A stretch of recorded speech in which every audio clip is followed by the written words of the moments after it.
Hello everyone, if you have been following my video series where I'm trying to put together a data analytics platform with the help of all the open source tools.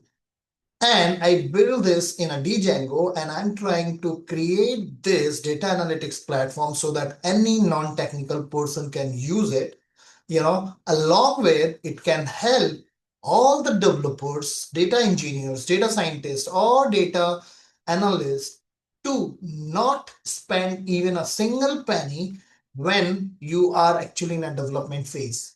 If you have been, using a Databricks or Fabric or Snowflake like data analytics platform, you spend a lot of money during the development phase, right? Especially when you are actually trying to build an event-driven architecture for your data analytics or data unification, right? And also I promised in a last video that I'm gonna create a new template because this application is completely driven by the templates so that, no user has to know all the nitty-gritty regarding, connecting and consuming, streaming platform, then creating, middle-in architecture and all those kind of stuff. That is actually being handled by the template at pipeline templates basically, right? So we are going to cover how you can start your pipeline, which is going to just consume the events from the Kafka,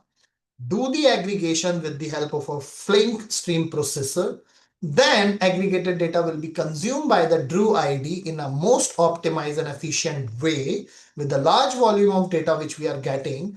Then it is going to feed that data to the superset where we are going to see this kind of dashboard. These are the dashboard which actually we create whenever we wanted to put a cybersecurity fraud detection with the help of a credential stuffing. So we have all the data points through which you can build all these dashboards and you can build more intelligent dashboard as well.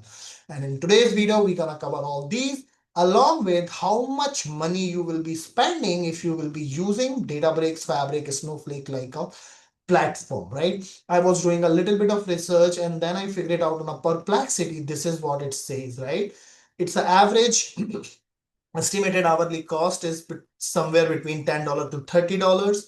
Fabric $8 to 12 and Snowflake 16 to 32. So you can save this entire amount. If we just take, the $30, which is the maximum limit for the 24 hours, it means you're going to spend $720 per day. Same thing with Fabric, same thing with Snowflake, right? So what I'm saying here is I'm not saying this platform is going to be the replacement for this, but I would say if you have a technically strong team, you can build a similar kind of analytics platform with the help of all the open source tools and the technologies, right? So without further delay, let's quickly build a new pipeline without even knowing where my Kafka is. All you need is you need to just build the template. That template also I'm gonna explain to you. So first of all, just create a pipeline so that we can have the things in running. So this is the template name, credential stuffing, and the fraud detection. We can give any name over here, cybersecurity detection 1. And then we can say to detect fraud in real time without any delay. Right. Source topic, sync topic, you don't need to worry about. If you have something different, then you can provide it. And window, we are just going to select 1 minute and we can quickly deploy. So it's trying to deploy it. We can quickly go back to the list. It's deploying. Okay, so we can come here and see if anything is coming here. So now we can see one job is running. Let's quickly see. See, this is the same name which we have used and it's a 12-second, 15-second before. We can quickly click here to see whether the data is flowing or not. So here watermarks. Okay, now we can see some watermarks number. It means the data is flowing. Now we can go to the Apache Druid and seeing the data sources over here. We have cyber fraud detection. Right, so we can quickly come here. This one is running, right? So we can simply see all these kind of stuff, which is good.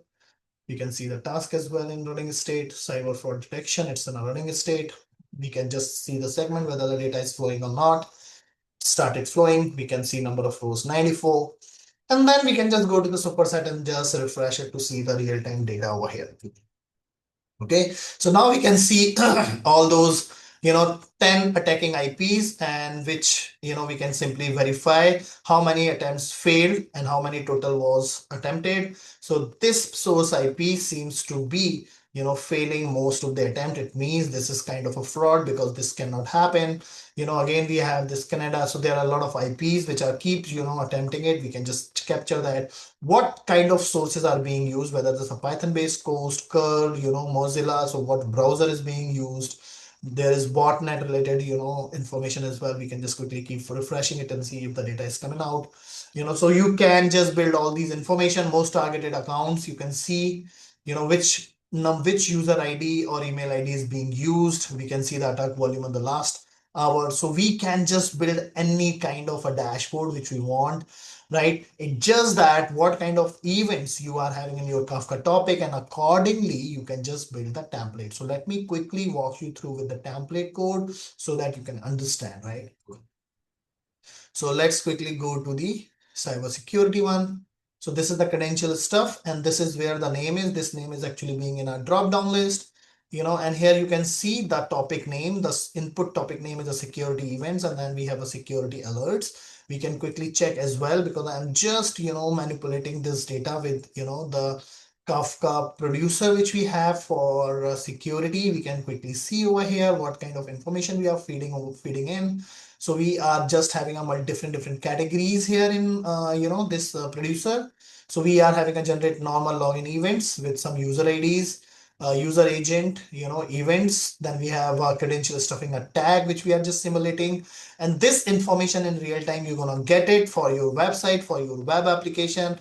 And if that information is available on Kafka, in a real time, you can use this. So all you need to do is to just change this source field. What all source field you have in your Kafka topic, you can change the name over here and the type, and then you can just simply say the watermark column and all those, then what kind of aggregation you want to do it, and it's completely depends. So here you can just write what precisely the aggregation you want to see, and then the sync field, these are the sync fields, basically what Flink is going to give you back in aggregated topic. And then this is the Drew ID matrix, what all information you want to capture from the aggregated topic, and then what name you want to give over there in a Drew ID. So this is like total login attempts you can see over there, right? So if I just go to the Drew ID and if I just show you the records, here we can see all those informations, right? So if you just look at the name total failed attempts, right? So here we can see total failed attempts. In our aggregated, topic, we have this failed attempt, but now we are mapping this to the total failed attempt so that it will make more sense when we are going to see in a superset, right? So now we can build all these kind of stuff. Cool, we can just verify why this is not getting data, that we can just figure it out. That's not an issue, right? So this is really awesome. And just to explain all these things, I just published this Medium article as well. If you want to look at and understand what kind of attacks, what are the patterns in these attacks hackers actually use, you can just read through it. And I will also put some research information which I just collected, what kind of attack has been done in last few years. You can understand that, you can understand the nature of those attacks and what kind of patterns they were using, right, and how they were using. Accordingly, you can just capture that information into the Kafka topic, and then you can use this kind of platform you can build by yourself. Or if you really need to get the access for this, you can just you can just drop me an email and I will provide you the code base for free, right? And if you want to contribute to it, and just let me know so that I can just invite you for the GitLab repository, because I have not made this publicly available. So if you really want to contribute to it, I will be just giving you the access to the GitLab based repo, right? So that's pretty much it from my side. If you want to get more insight at the code level, you can always reach out to me. You can just drop me a message in a comment section, and I would love to help you and just provide the each and every line explanation how this entire application is built and how you can also build a similar kind of platform.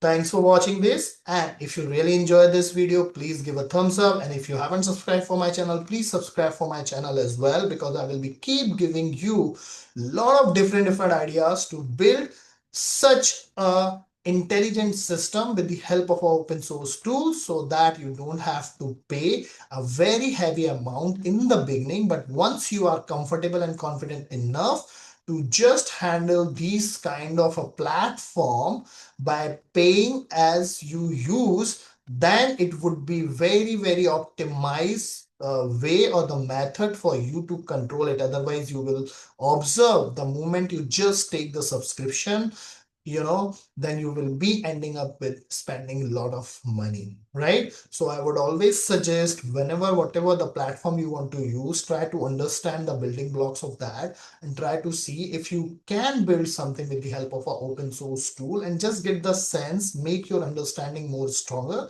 and then go for those kind of a platform, right? I know those platforms are very mature and intelligently designed, but I'm not saying my platform is going to replace that, but it is going to give you a lot of learning, a lot of insight, and you will be developing up, building up product mindset. Okay, having said that, that's it from my side for this particular video. And as always, stay healthy, keep learning new things.